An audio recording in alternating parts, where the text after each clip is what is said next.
Well, folks, I really appreciate you guys coming and trying to deal with the alphabet soup that is just inevitably part of government. And like Steve, I'm a hydrogeologist and an engineering geologist, but I feel like the old commercial, the Hair Club for Men, because I'm not just a customer, I'm the owner, or whatever that saying was, because I'm not just a scientist, I'm a citizen who's been going through this process, just like you, so I'm just like you. And I became aware of these things because, as a citizen, I was concerned about what was going on. And I feel that the participation that I've had as a citizen in this process makes me a better scientist, and the other way around as well. Because I'm a scientist, I'm able to participate in the process a little bit better. So I'm going to cover three things. I'm going to cover TMDLs, and the way I'm going to describe that is through the NPDES process. I'm going to cover community mapping projects, which is something I've had experience with as a citizen, and I'm going to cover buffers, which I know a lot of people have an interest in, so I'm going to go over some of the descriptions and the science behind buffers. So the first thing I'm going to cover is TMDLs and NPDES, and NPDES is the way the government really goes about watershed management and controlling pollutants. NPDES stands for National Pollutant Discharge Elimination System. I don't want to beat you over the head about this, but again, it's all about making a distinction between receiving waters, point sources, and non-point sources. Point sources and non-point sources, those are sources of pollution or potential sources of pollution, and receiving waters are things that receive effluent. So, I don't want to bombard you with too many. I'm going to show you a lot of diagrams and pictures, and this is one wordy slide. But I just want to emphasize again, this is Justice Scalia in the O'Connell's decision in 2006, emphasizing again how these things are separate. Point sources are separate from receiving water. That may seem like a very simple concept that people couldn't confuse, but inevitably you're going to find somebody who wants to put a buffer around a ditch because it's got a fish in it. And this happens all the time. And it's something that municipalities don't understand, that these things cannot overlap. There are sources of pollution that carry effluent, and there are receiving waters, or streams, that carry receiving waters in the United States. And that's what that's saying. It's just basically Justice Scalia saying, the definitions thus conceive of point sources and navigable waters as separate and distinct categories. The definition of discharge would make little sense that the two categories were significantly overlapping. So, again, NPDES stands for National Pollutant Discharge Elimination System, originally part of the 1972 Clean Water Act, and it started off by targeting point sources. The pipe from your factory and things like that. And it was amended in '87 to include non-point sources and stormwater. And that basically included everything else that wasn't a point source, that was a potential source of pollution. Now, in picture form, this is what NPDES is, the NPDES regulates. It regulates things like point sources from factories and other point sources from various things, including urban non-point sources. So it regulates basically all the effluent flow that goes into receiving water.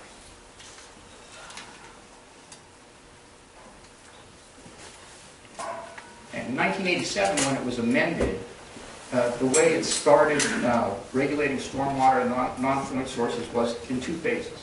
In phase one, it started in 1990, and that affected stormwater in basically large municipalities of systems with populations of 100,000 or more. And it also, that's when these stormwater rules came in for construction sites. Remember when you all of a sudden had to start using silt fences and things like that? That was because of this amendment to this law. And in phase two, which is 1999, is when it caught a small MS4 system. Now, MS4 stands for Municipal Separate Storm Sewer System. And so it's basically the things in your town, that the ditches, the roadside ditches, and the pipes and everything else that carry your stormwater. That's what MS4 is. And in phase two, they started regulating not just construction of 5 acres or more, but any construction between 1 and 5 acres, at least at the federal level. The state will sometimes make you do things below that, but at the federal level, that's what they're concerned about. So here's kind of a picture show, again, of what we're talking about. So we have the receiving waters, we have a sewer system, a storm sewer system, and we have non-point source pollution and potential spills and things like that flowing into a storm system, and it has a point source outlet to a regulated outfall. So these non-point sources can flow into sewer systems which have a point source outfall which is regulated. And basically houses are exempt from all this, unless they potentially have a direct discharge to a surface water. And NPDES regulates these things through a permit program. And so they control water pollution by regulating point sources. And point sources are these discrete conveyances. And I just want to emphasize again that individual homes that are connected to a municipal system, use a septic system, those sorts of things, those are generally exempt because there's no discharge to the surface water. And NPDES has this kind of two ways of looking at things. It looks at things from a technology-based regulation standpoint, and it looks at things from a water quality-based standpoint. And so the technology-based way of looking at things is looking at the effluent, what's coming out of the pipe. And the water quality-based approach is looking at where it's going, what the receiving water is like. And so your permit can include goals which are in either category. So the goal of technology-based regulations is to have zero discharge or to minimize the pollution. And the goal of the water quality-based approach is to have fishable or swimmable waters. So one thing I want to emphasize, and again, it's more of this alphabet soup in the federal regulations, is that the way the government monitors water quality is through these things called 303D and 305D reports. And you can find them online. And that will tell you what the government thinks your water quality is in your local area. And so the 305B is a biennial report that comes out every couple of years, and the 303D is similar. And in fact, most states these days just kind of combine reports, a 303D and a 305B. Now those are important because those are the ones that will feed into your water quality-based criteria that you're given if you're regulated under NPDES. So MS boards and people subject to NPDES permit have these technology-based goals as well as these water quality-based goals. And this is where TMDLs come in. So total maximum daily limits. And it basically is identifying whether a water system is impaired and then how much of something is flowing into it so that it won't be impaired. It's based on these things called waste load allocation. So under this water quality-based approach, there are water standards. The 303D and 305B reports end up monitoring and assessing those waters. Based on those results, they determine whether or not your waters are impaired, that they fail some sort of water quality criteria. And then from that, they will develop total maximum daily loads, which are subject to this calculation, which is just basically a waste loading. And depending upon whether you're a point source or a non-point source, they will make you pay attention to that TMDL number in different ways. So if you're a point source, they'll actually build it into your permit. So they will figure out how much stuff can go into the water body and not be degraded any further and put it in your permit if you're a point source. Now, if you're not a point source, you don't have a permit in the first place, so they can't do that. So what they do instead is that they have these voluntary programs and grants and other sorts of things to try to encourage source reduction.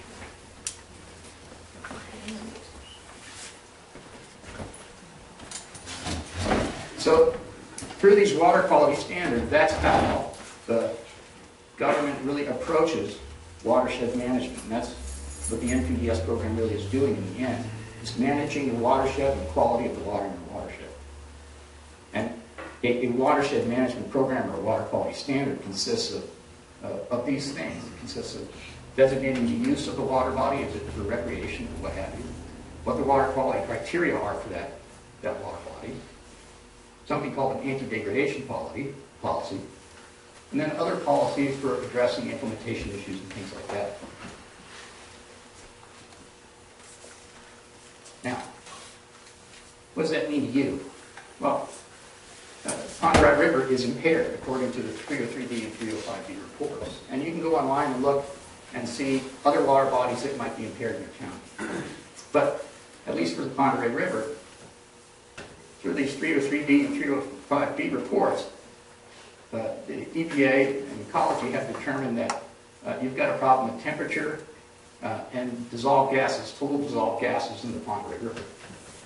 And Karen mentioned that the creek near her house has E. coli. Now what they're supposed to do, after they've identified a problem, they're supposed to figure out what the TMDL is that will at least make the problem go away or not get any worse.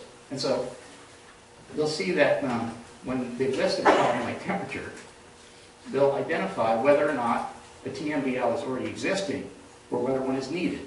So they haven't figured out what the TMDL is or what the rules are yet for fixing the temperature problem, but they have come out with what they think is the solution for fixing the total dissolved gas problem in the Oreille River in these areas. And they've come out with a report, and that was in 2007. I don't know why it says 2008, it's 2007. And you can get that report online, and it'll tell you what the problem is and how they did the calculation to fix it.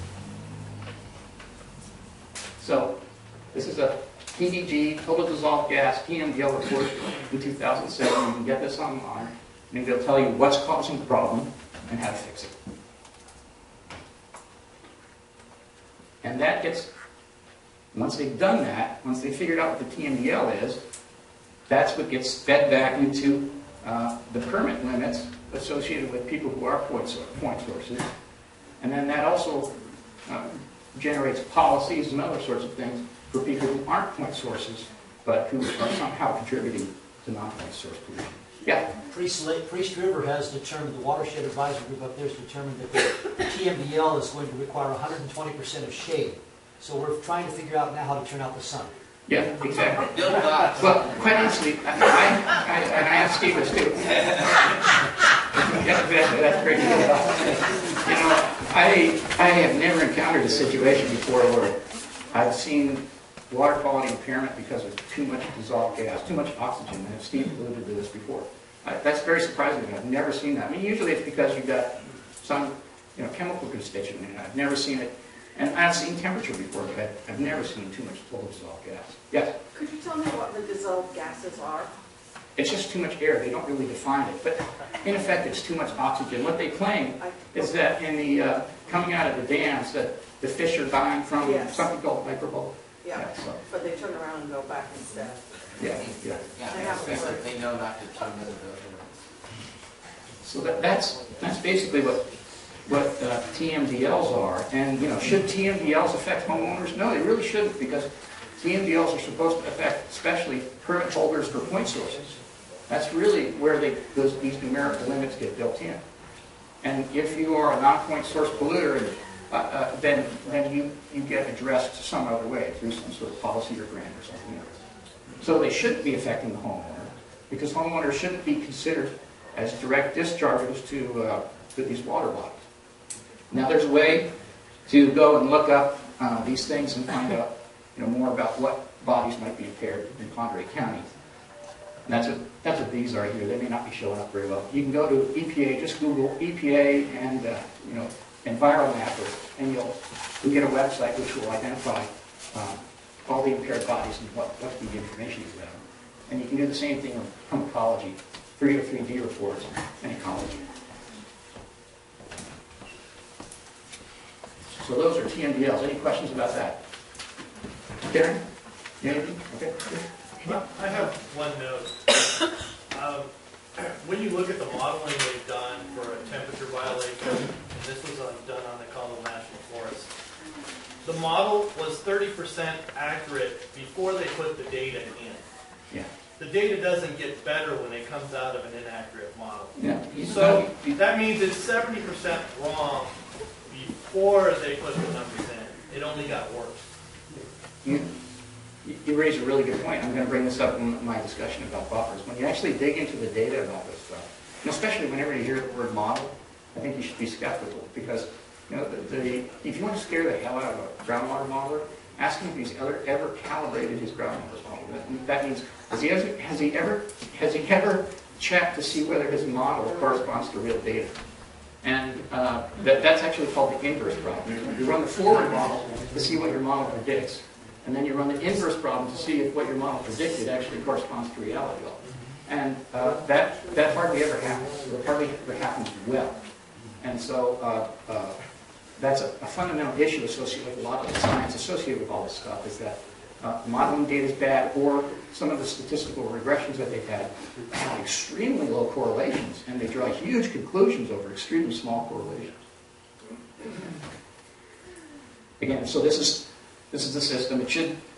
These TMDLs should apply to these guys, and these guys, you up here, should be subject to maybe different policies about non-point source pollution and things like that, but you shouldn't necessarily be subject to issues associated with the TMDL. So that covers that. And the next thing I want to cover, because that is somewhat related to map data and being able to look at what ponds and streams and things like that might be affecting your county too. I'm going to go into the idea of mapping community data, which is something we did. I live in San Juan County, which is something we did in San Juan County, which was very, very helpful. And I want to show you what we did and show you why it's a good thing for you to consider. First of all, when I mean community mapping, what I mean is that mapping things like, how many, you wouldn't believe until you maybe start doing this, how many designations there may be already for various things, whether they be habitat or water or what have you. And when we start overlaying these things and seeing them matching up, it's quite shocking. It's really shocking. And so some of the benefits for community mapping are just that it provides you with an education about what has already been identified by people out there. It's really something. And that it translates some of the generalities that people have been talking about into specifics, especially specifics about what's happening on your land. And it enables more data-driven discussions so that when people say things, if you've done the mapping, you can go back and discuss from a data point of view. And it just provides just a whole raft of other benefits. But the main thing I want to leave you with is it's really good if you guys do this, because maps are very powerful. And if you let somebody else do the maps for you, you're going to be at a disadvantage because you're not going to have the data. So this is really something you can do.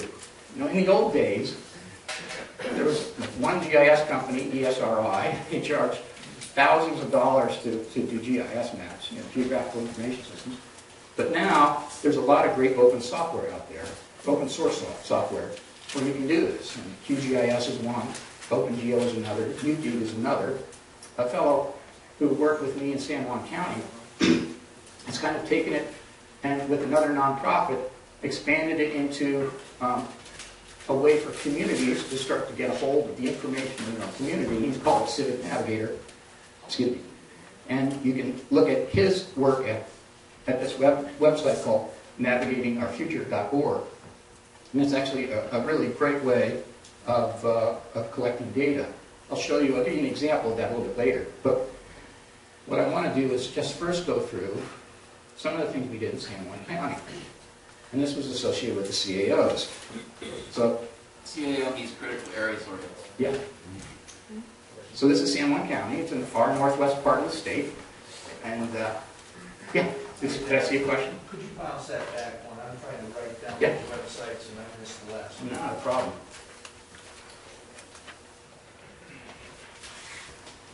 Now, Richard's my friend who's doing the Civic Navigator one.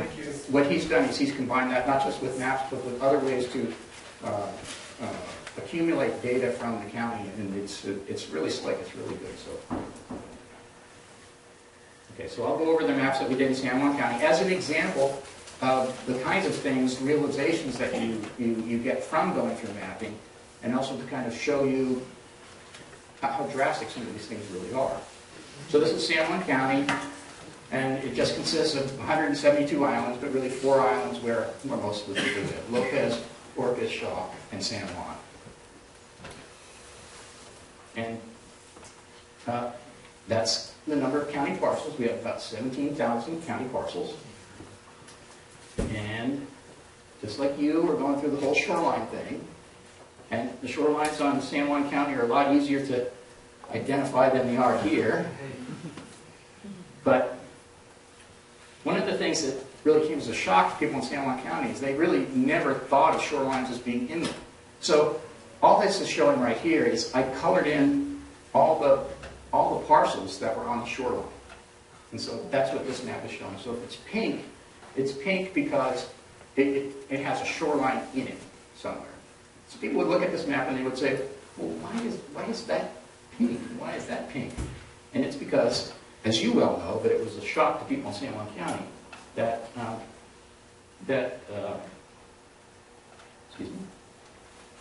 that these inland parcels were shoreline because they had lakes in them. And our shorelines cover, if you look at the parcels, the number of parcels that are covered by pink here, it amounts to about 30% of our county. And in terms of area, those parcels amount to about 34% of the county. Now, in addition to shorelines, the county was also making regulations about geological hazards. And that's what this is showing. For the county, geological hazards, for the most part, consisted of cliffs. And so they mapped cliffs. And so that's what these green-brown areas are. And what most people sort of didn't realize, but after they saw this, they realized that some of the shoreline areas were also cliff areas as well. And you can see this. If I take away the shoreline, you can see that the outline of the island still, because there are cliffs along the shoreline. If I put the shoreline back and color that in, you can see that those are the parcels that are covered by the geological hazards bit. And it covers, just that one covers 14% of the parcels and 35% of the area. And I'll just move right along. Wetlands. These are all the wetlands in the county, or suspected wetlands in the county. And the median size of the suspected wetland in our county was 0.4 acres. So at this size, you can't really see it. It's 111,000 acres is what I'm showing here. So the wetlands are relatively small compared to the scale. But if I color in the number of parcels that are affected by wetlands, that's what you get.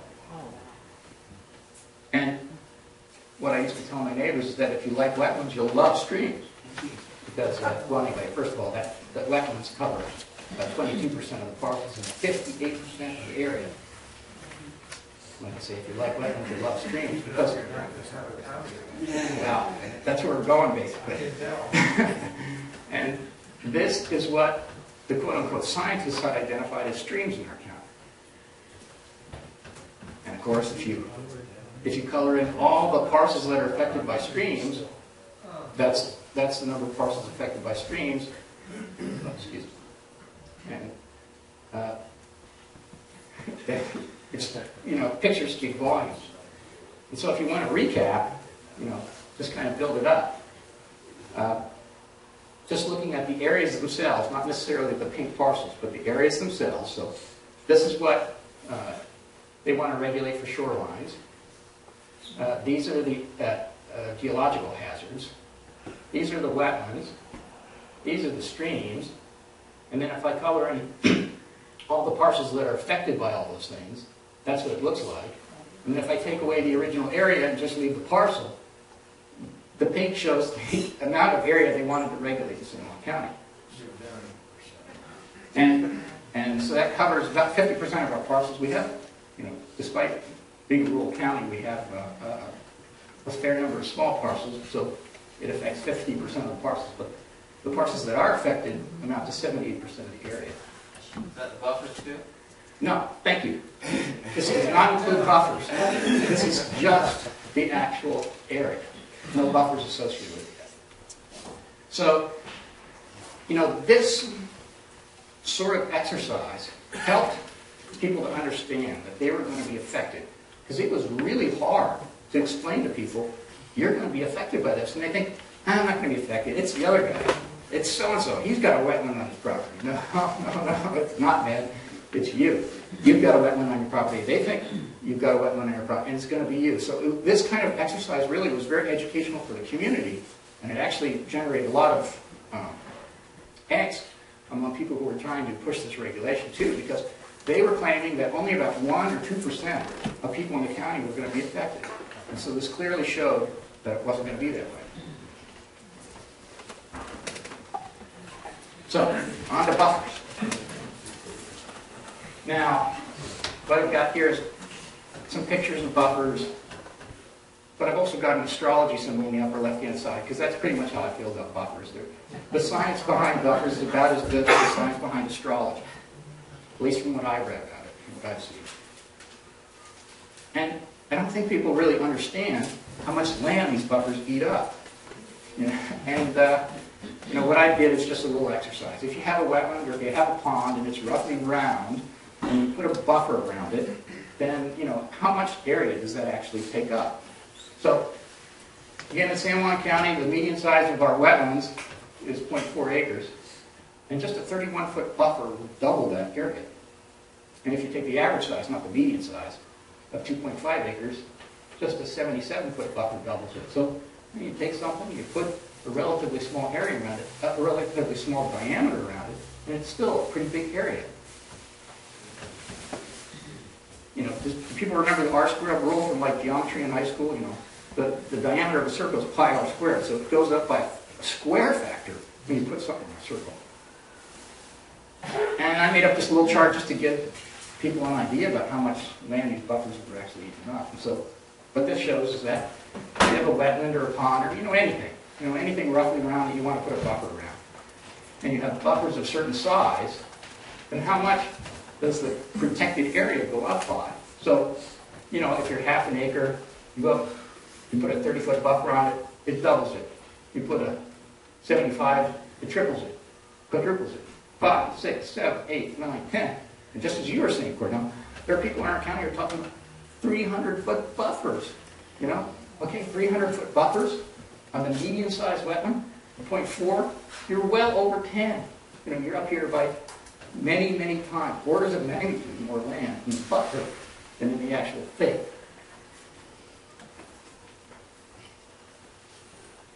So, for giving up that much land, what are these things supposed to do for us? They're supposed to provide water quality functions, and they're supposed to provide habitat functions. I listed just a few up here. These are the things that buffers are usually supposed to be doing for us, the main things, when people argue for them. And I want to, and in terms of evaluating these, I'm going to talk mainly about water quality in the next few slides, but I also want to mention something about habitat. That when people talk about habitat, and this is actually in at least GMA regulations, it's not about protecting every individual organism. It's about protecting viability of populations and viability of habitat. And so if something isn't completely destroyed or threatened, then it doesn't necessarily have a habitat effect. But we're going to look at water quality functions for a second. And we're going to look at some of the research that justifies, in the minds of supporters of these things, why buffers have a water quality role and why they have to be big.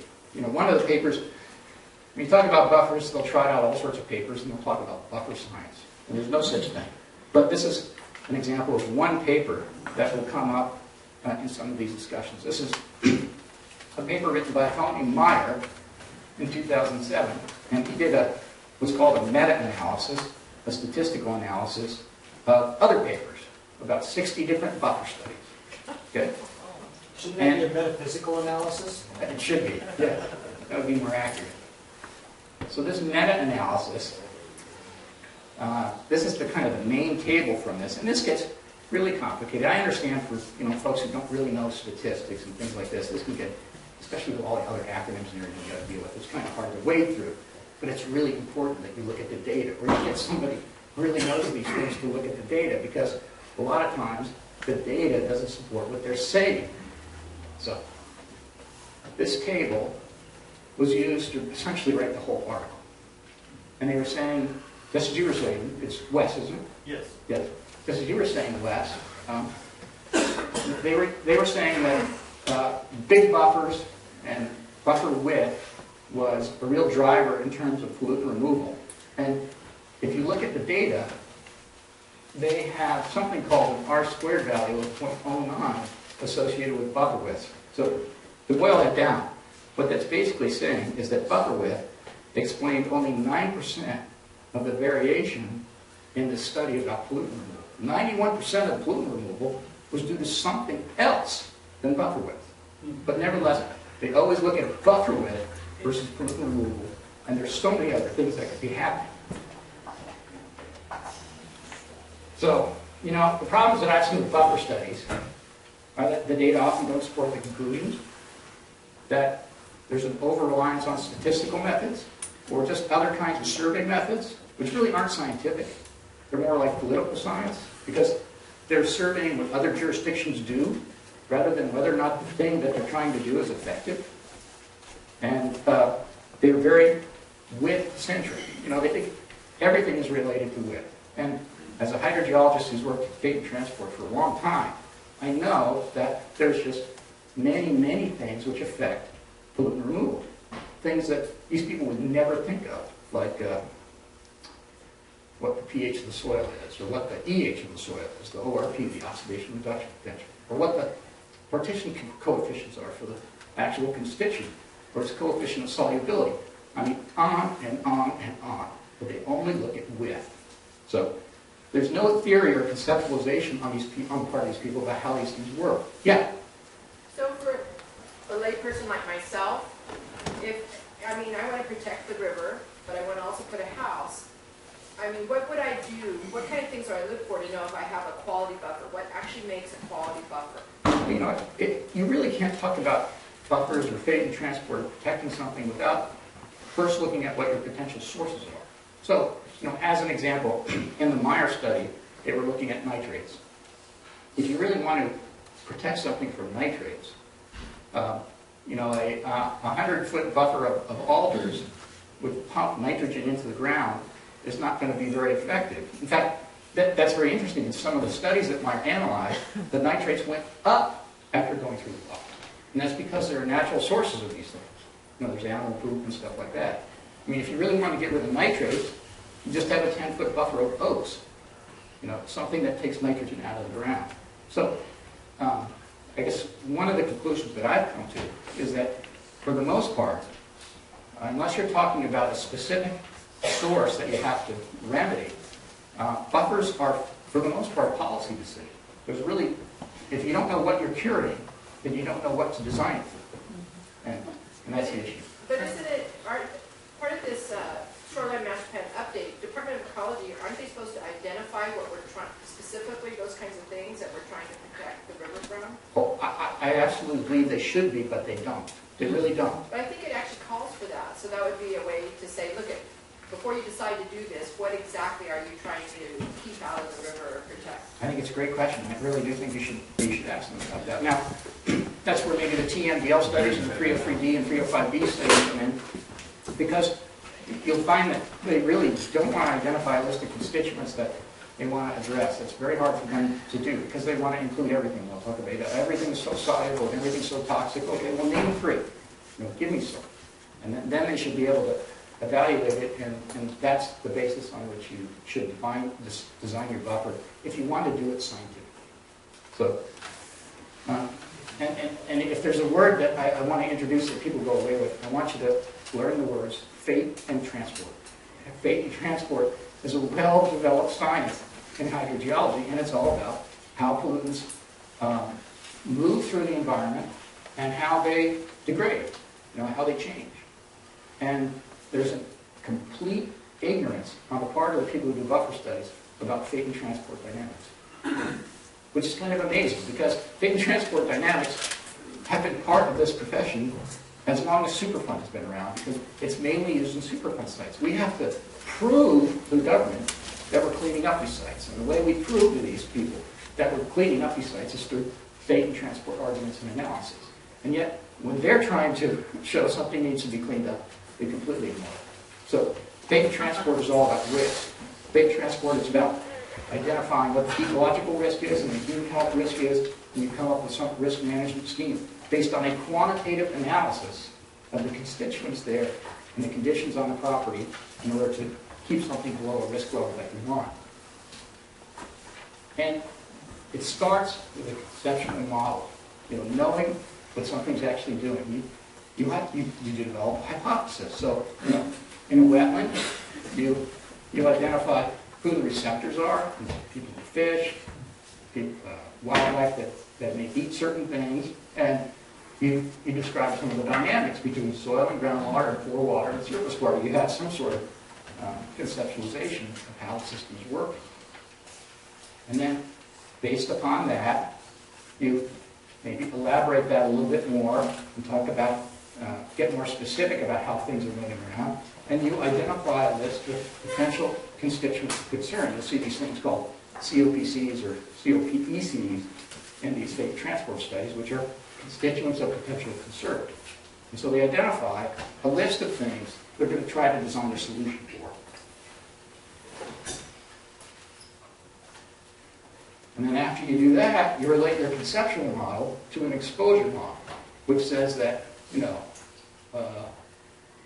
a recreational angler has a potentially complete exposure pathway to this constituent, but a hunter has, from this analysis, has an actual complete exposure pathway to this substance. And so you take your conceptual model and build an exposure model, which is how you develop your risk associated with these stressed populations.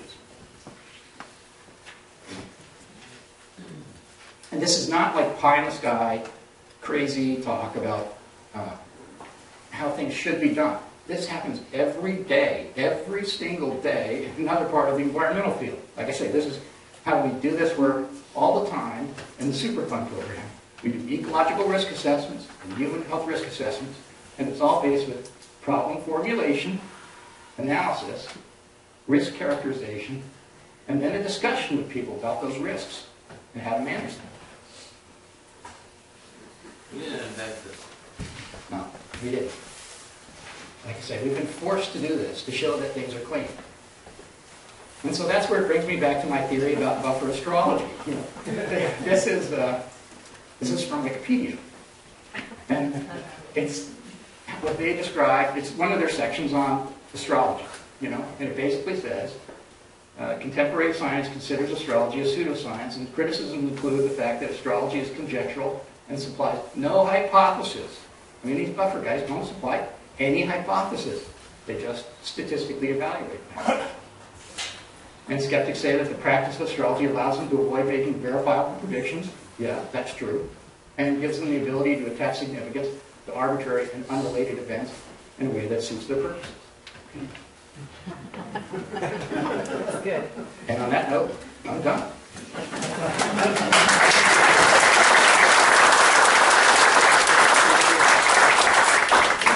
Any questions? Before we turn it over to, well, I'll turn it over to you. You can decide. Yeah, this would be fun. Okay. There's a question here. Yeah. One of the things I'm concerned with is peer review. There's no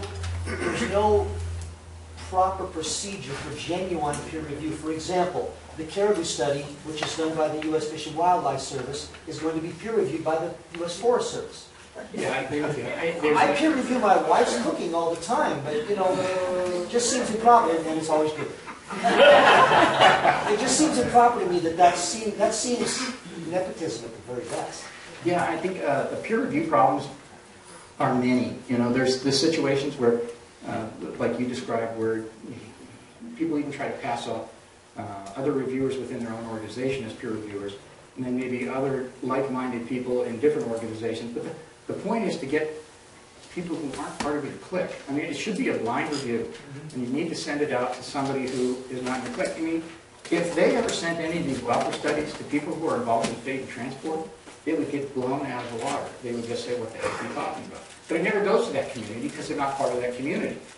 And so I think peer review is a major issue.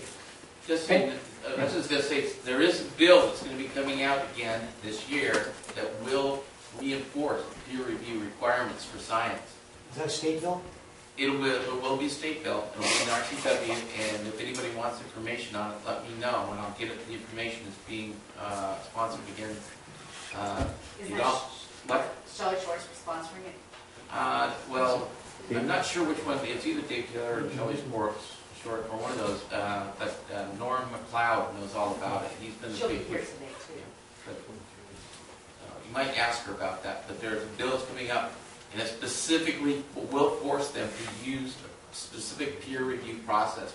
And that bill was actually peer reviewed by scientists before it actually was submitted. So it's, hopefully you'll learn about it and get your representatives to vote for it. I mean, personally, that my paper came out in something called the Journal of Environmental Quality, and whenever I see an article from the Journal of Environmental Quality, they're peer reviewed, but I think, oh my goodness, not another. Here comes another. So your points are well taken.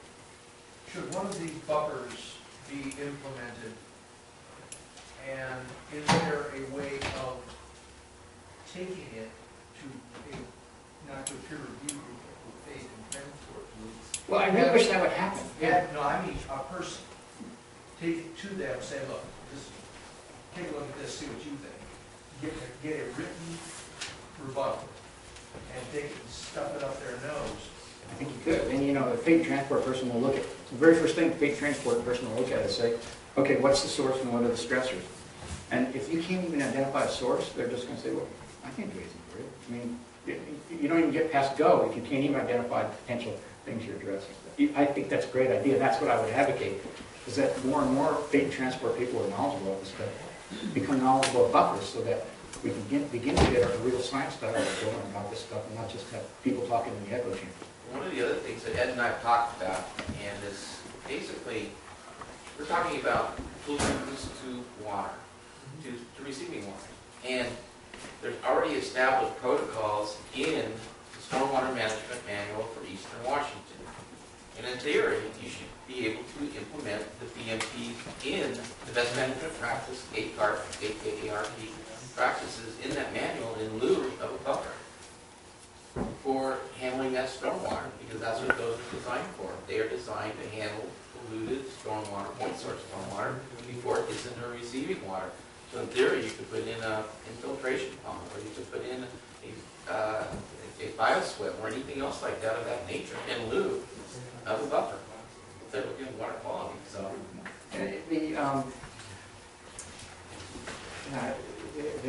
there may be reasons to have buffers, but I can't find a scientific reason for it. And I really feel there are policies. There really are policies. And anyway. Oh, but the one thing I want to mention, sorry, before I lose my thought, is that I've challenged some of these wetland scientists and buffer scientists and things like that about fake transport, and they never say, no, you're wrong, it doesn't apply. They say, it's too expensive, we can't do it, or some other reason why I can't do it. So I've never heard anybody say, that doesn't apply, you're crazy. There's always some other reason why you can't do it. Yeah, Wayne. A lot of these issues are coming because, well, you got undeveloped lots, and if I want to build on my lot, suppose there's a 100-foot buffer. Well, I can't build within 100 feet from the ordinary high water mark. So my question is residential a real source of pollution? I can't imagine it. No, I don't see how. Now I know, the Puget Sound Partnership and all those folks, they come out with a new toxic study, it seems, every year. And the latest one has come out saying that houses are sources of copper because of copper roofs and zinc and all this stuff. But it's just all such general baloney. I can't imagine a house ever being a significant source. It'd be interesting if somebody ever did a study about that, because I can't imagine that they would come up and out with it. And that's part of my suspicion as well. They don't want to do it because they wouldn't find anything. Now, we have in San Juan County, because we kept fighting this issue of proving a negative, which is the situation they're going through. So we went out and we sampled a bunch of homes and things like that. We didn't do an extensive one. We sampled just half a dozen or so, and we didn't come up with it. But at least it's some data point for us to argue back. one thing you got to look at also is think of your property as being dollars per square foot. And think of that dollars per square foot being in the bank. Somebody comes along and takes out, 3 acres out of your property, figure that out and how many dollars that would be in your bank account, and what would happen if all of a sudden that disappeared from your bank account. But people don't seem to see property that way, and yet your property is that way. Your property is an asset. It is worth money. And when they do these things, we'll put these 150-foot buffers on, not only are they taking your property away, they just dropped your property value too. So you just had a big chunk of money taken out of your bank account, and they just stole it from you. And so, especially if there aren't any critical areas, and they say there are. And that's actually a violation of 5th, 14th, and the state constitution. And that's a violation of your civil rights. So You should be, if you are subject to enforcement, you should be subject to enforcement because you actually caused some harm. Not because you violated some crazy methodology and no harm can be proved. But, we're all for that. If there is harm or something like that, okay, well, let's find a remedy for it. But that's really my view about buffers. People get really caught around the axle because they might be encroaching on a buffer by a few feet or something like that. Went after one woman in San Juan County because her horse arena was something like 5 feet inside a buffer. And they were ruthless. And there's just no point for that. There's no actual harm. She just violated some crazy methodology. Yeah. Ed, I have a concern with regards to the noxious weeds, the invasive weeds that we have in the river. And if they also have quite an effect with regards to the quality of the water, for the fish and the habitat and so forth. This is something that we, as citizens, we can't control because it's under the jurisdiction of, whoever's in charge of the river, which still seems to be Up in here. So. Yeah, I agree with you. And that's where the help of putting together a conceptual model would help because it would force you to identify what the problems are and what the stresses are and whether or not there's even a link between the two. And, I liken it to like DDT. Unless these things really are very much like toxicological studies. And, 50 years ago they identified the wrong chemical for DDT. Well, putting in a remedy for the wrong chemical would help. So it's just really counterproductive to not do the analysis because you don't know if your actions are going to be right. And they make such grand conclusions. One other thing which I could have profiled as well, and I don't want to belabor it too much, is at least in San Juan County, this notion that only native vegetation can exist in the buffers. So I challenged people who were saying that to give me the rationale for that, and they gave me a paper which basically said that lawns were better at were worse than native vegetation at controlling runoff. Not pollutants, runoff, the hydrographs about flow and things like that. And I looked at that study a little bit more closely, and it was bad lawns that were worse than native vegetation at controlling that sort of stuff. It wasn't saying that lawns. It was just saying that if you had a lot of bald spots in your lawns, you got more runoff. Well, of course, that's true. But that was one that conclusion that they drew about lawns being bad got morphed into non-native vegetation is bad, got morphed into native vegetation is the only thing that can be in a buffer, and you can't touch it. Not even your pets can go in. And so looking at the primary data is absolutely essential. You have to be critical thinkers about this. There's one question back in the case.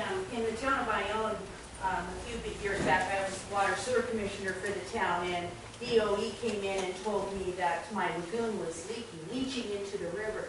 I said, well, you have to show me some kind of scientific data. Well, we did. We flew over and there was heat. Well, what it turned out to be was a dead animal on the bank right beside my lagoon, and that's what was given them. And I told them, no, you guys do whatever. So now I've been out of the system for a while, and they backed off of our water and sewer commissioner a little bit. They are going to go ahead, but we didn't have to pull everything out of our 3 cells lagoon, and we didn't have to reline them, and we didn't, because I called them on it, and I asked them, hey, you guys have got to show me some kind of science. Well, we flew over. Sorry, that is no scientific data for me. Well, there's an attorney I know, and his rule of thumb is you have to tell ecology no at least 3 times. By the third time, they'll begin to soften and go away. I don't know if that's true or not, but you have to at least try that, and hopefully it works. Yeah. I was just quickly going to make this using of false science permeates what is happening to us. In the bear management study for the grizzly bear management units in northern Idaho, on page 31 of the draft environmental impact statement, the biologist makes the statement that large core areas are critical to the habitat establishment and survival of the species. On page 50, it says that it states that the studies have shown, I mean, that's a model, the studies have shown that there's no increase in the reduction of mortality in bear livelihood in these large critical masses. And indeed, bears survive better in the buffer areas, but we still need the big areas. Yeah, exactly. That's why I go into the primary. So they contradict themselves in the very same document. I agree. I completely agree. That's why science is important. Yes. So some of this ruthlessness that you mentioned, because they can't find very many people that are going against all this stuff, and so they just come in and make it from my perspective, it's just my perspective. From my perspective, there's a couple of things going on. One is an organizational dynamic. I do believe that in many cases, some of these groups are using the environment as a way to just mess with people. It's not mess with people. It's not really about the environment. It's about other things. But I do think that there are well-meaning people who really believe, that this is a crime. This is horrible. It's terrible. And to a certain extent, how could you fault them? Because nobody's challenging it. If it's the duty of people who read this stuff and look at this stuff to bring out the other point of view. Otherwise, they only hear one point of view, that it really is harming the environment, that it's really killing things, that it's really hurting. No, it's not. No, it's not. And so it's really important to have that dialogue so that people understand that there's more than one way of looking at these things, a very reasonable way. And in fact, it's very unreasonable to look at it the way it has been looked at. So, anyway, I don't know if that answered your question, but I think some of these people are real believers that every little hectadillion is causing terrible harm. Do you think the precautionary principle is part of this? Science, just in case? I'm talking now just on the precautionary principle. Let me just summarize my feelings about that. First of all, this standard things, the precautionary principle is incoherent. There's about, 8, 10, 12, 20 different formulations of the precautionary principle. There's the Rio Declaration. There's something called the wing spread statement. There's so many different formulations of the precautionary principle. But even if you look at the way it's formulated in the CAO, as an example, even there, it doesn't say shall, it says should. You should look at they should exercise the precautionary principle. And even there, it says that you should have some link between the thing you perceive as a risk. And I must say that the RCW uses risk differently from quantitative risk assessments. When they say risk, they really mean uncertainty. The RCW and the part about best available science for precautionary principles mentions that you should identify the risk and the steps taken to limit those risks. So even the RCW includes the notion that there should be some link between something you're doing and something you're trying to prevent, which I don't think they do a very good job doing. Yeah, me. Even though even though there have been no studies on the Pend Oreille River to justify the buffer widths, we are told that the science is there, but it's been done elsewhere. Yes. Is that valid? Not to me, it's not, no. I mean, I think, yeah, the only scientifically justifiable buffer, in my opinion, is a site-specific buffer. And then the argument just becomes about how you do that. And so that you get caught in these strange circular arguments. So much of I used to study economics as well, and so much of this stuff reminds me of jokes about economists, right? I mean, if you took all the economists in the world and laid them end to end, they still couldn't reach a conclusion, and things like that. And there's so many things that are like that about this too. You get caught in these summa canopter kinds of arguments. And at the end of the day, you're just, your head explodes, and you just have to come to the conclusion, this just isn't about science. It's not. It's about policy decisions. Personally, I kind of like buffers. San Juan County has had buffers for years, way before they were required.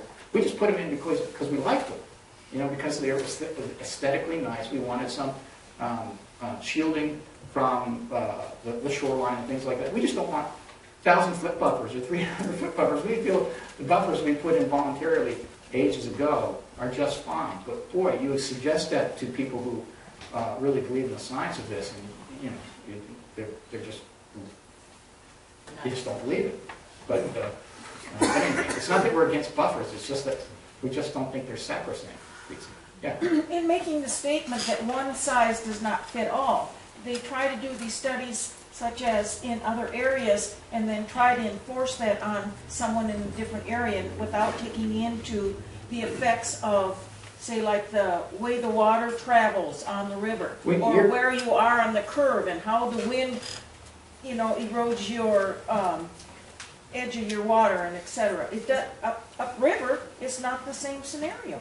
Absolutely right, and sometimes they will include what they think are site-specific factors, but there's no real data or again, theory to support the fact that they're choosing ones that are actually important for me. The way I liken it is, it's, they're pulling levers that aren't necessarily connected to anything. They might choose, for example, for a wetland buffer to choose slope and to factor in slope and factor in perviousness or imperviousness to some degree. And those might seem like, to a layman, that those might have some sort of effect, but compared to, say, what the soil chemistry is, it's nothing. It's absolutely nothing. And there's still no support for their point of view. So I take your point really well that even when they tried to design site-specific buffers or do other sorts of things that to a region, it's just not good enough. Not good enough. I know we got to get on with this thing. I find knowledge for knowledge's sake to be very valuable. But what I want more than knowledge for knowledge's sake is how we stop these suckers. And that's what we need. We need to figure out how to back them out of Oreille County and make them keep their hands off the people that have been here forever. Yeah. One of the big issues that some communities are looking at, and including San Juan County, is they're coming along and saying, why do you need bigger buffers when we actually have really high habitat quality, everything else with our existing buffers? So what is the loss that you see? Where's the damage that you're seeing that requires all of these larger buffers? And it's not there. And so that's what a lot of them are arguing. Yeah, this study I did with the mapping too, the fellow who kind of did these desktop surveys through all these wetlands, he actually gave every wetland, every suspected wetland, because they haven't been delineated, every suspected wetland a rating from 1 to 10. 1 being most disturbed, 10 being undisturbed. And the median for our county was 8. 8! That's pretty darn high. And he also marked what percentage of a wetland was on undeveloped versus developed. And so I ran a statistical analysis on that. No difference. So if we're trying to solve the problem of development, wouldn't you think that the ratings between the developed parcels and undeveloped parcels would show a difference? There's no difference. In fact, if anything, there's a slight positive correlation with development, meaning that the suspected wetlands on developed property may have been a little bit better. So, your point about how you stop them, I think you come at them you fight them with information. You also fight them with people's personal stories about how they've been harmed over nothing a lot of times.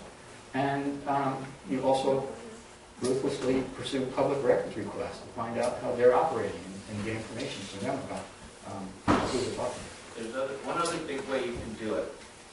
And one of the ways you can do it is you're going to have one of your representatives here today change the code. Absolutely. Change your set, change the RCW, change that, get them changed, and that will change how you're affected. Your major way is what we're doing here right now. You need to get it as a group, getting the knowledge, getting informed, being able to have an intelligent conversation with the legislators and other people, and be able to stand in mass to get your point across. You can't do it without information. You can't do it without being able to speak intelligently. Generally speaking, I found people make good points. even if people don't have a great scientific background about these things, a lot of people have just a very good sense of intuition about things, and they make excellent points. And I just wish people would listen to them. One of the things you might want to do, and Ed might be able to give you a demonstration later on today or whatever of the software that's out there, Richard's software that they developed. If you show your legislators the actual impact of the laws they have in existence. Like this one he just showed us for Yeah, San Juan County. exactly. And creating one for your county is just about the same. They just bring in data that's already out there and drop it in, and it just becomes overlays. And so it's in creating one for this county wouldn't be that big a deal. I mean, the thing is when you show them the actual impacts, when you see the actual impacts, you'll find a lot of other people getting interested in doing something about it. If they think it's not them, it is.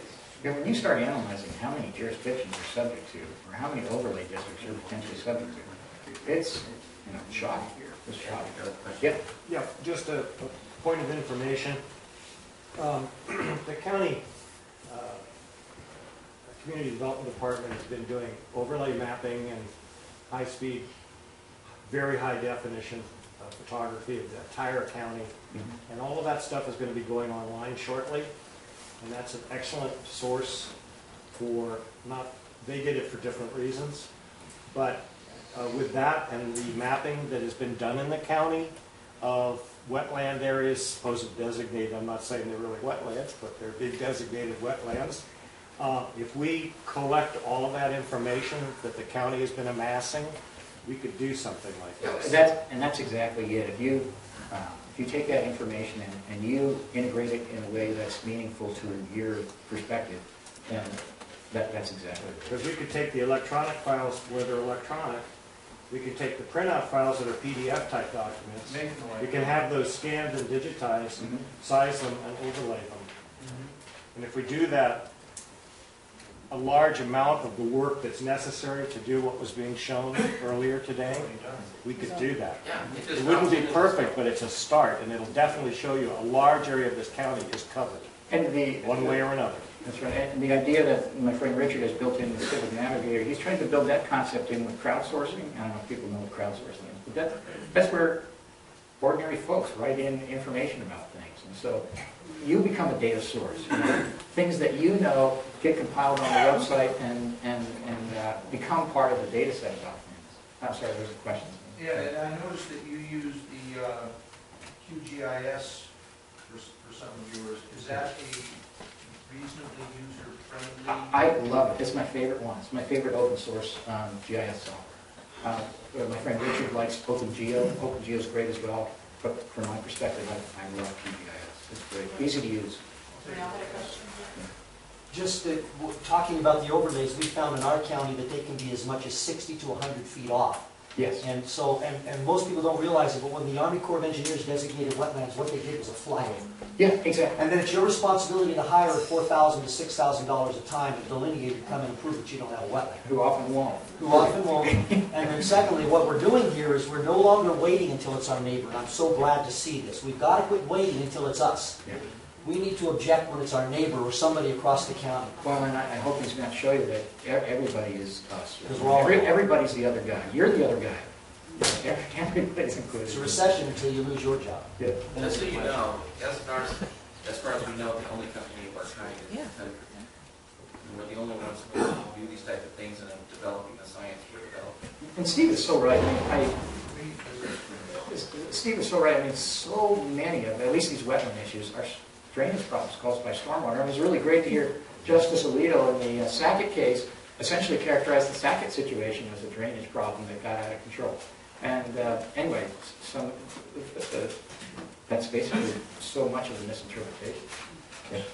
I think sometimes we look at situations like this and we feel like we're the only one, and we feel like the burden is so great that do I have millions of dollars to hire an attorney to fight my own personal situation? And, the answer is most of us don't. Right. And so, there are resources out there that we can climb on board with that can really be of assistance, that get the attention of our legislators and cause accountability to those that are making these kinds of non-scientific assumptions that are hurting us so badly. Being in animal agriculture, as my operation is, I have to look back in time and be accountable for some bad actors that have created some rulemaking that I wasn't responsible for. So, you know, it kind of splashed off on me. So, maybe a dairy that opened their lagoon into an irrigation ditch. Well, you know, the neighboring hay grower loved it, you know, but that caused the helicopters to fly over that county every single day, which caused all kinds of permitting on my case that had nothing to do with those kinds of violations. And so because of that, some of our scientists that are making these decisions come in with biased views that are sort of cooking their numbers without not necessarily even recognizing that they're doing it, because they have such a biased view. So in order to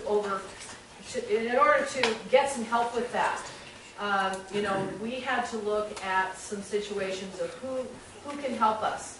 And, you know, we had our county farm bureau, we had our state farm bureau, we had our commodity group, the Dairy Federation, bringing in scientists, bringing in those that are educated to speak with legislators and how to speak your voice and how to get those facts out there accurately. In fact, we fought something just recently. We're required under our farm plan to take soil samples very regularly on a dairy operation. Well, we just had to fight through those organizations that because we were taking a soil sample, we were going to have to get a well drilling permit. Are you serious? Up until that was changed, you know, last year, it's only advised. Exactly. Proposed to change that, but yes, up until last year, technically any hole you dug in the ground was a well. And in fact, there are stories about ecology going out and stopping people doing these little handworms and saying, where are you drilling from?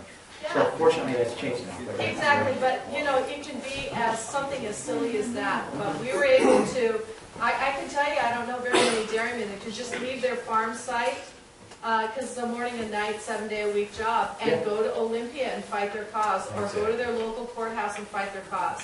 So don't take those fights alone. Find those that are with you and join with their muscle and let them help you fight that. Is the Grange very involved out here? Because the Grange actually, if people look at the legislative booklet for the Grange, at least from my perspective, it's outstanding. It's great. But I just, you know. Sometimes they just need to be woken up that there are needs out there, you know, and apply. That's why, you know, this group started only about less than a month ago.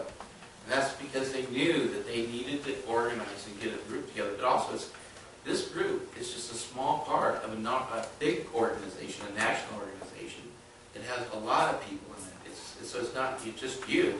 It's all these other counties that have their own chapters also, that all is focused into this big organization where you've got the cloud, and they are located near Olympia, so if they can go do stuff, you need that. Exactly. All the feelings that this community is going through is the same ones that San Juan went through, is the same ones that Kitsap went through, and so there's a lot of like-minded people, just as you're saying, there's a lot of like-minded people, and it's just building the connections. And believe it or not, there's other organizations that are sister organizations of CAFRA, like CAPO.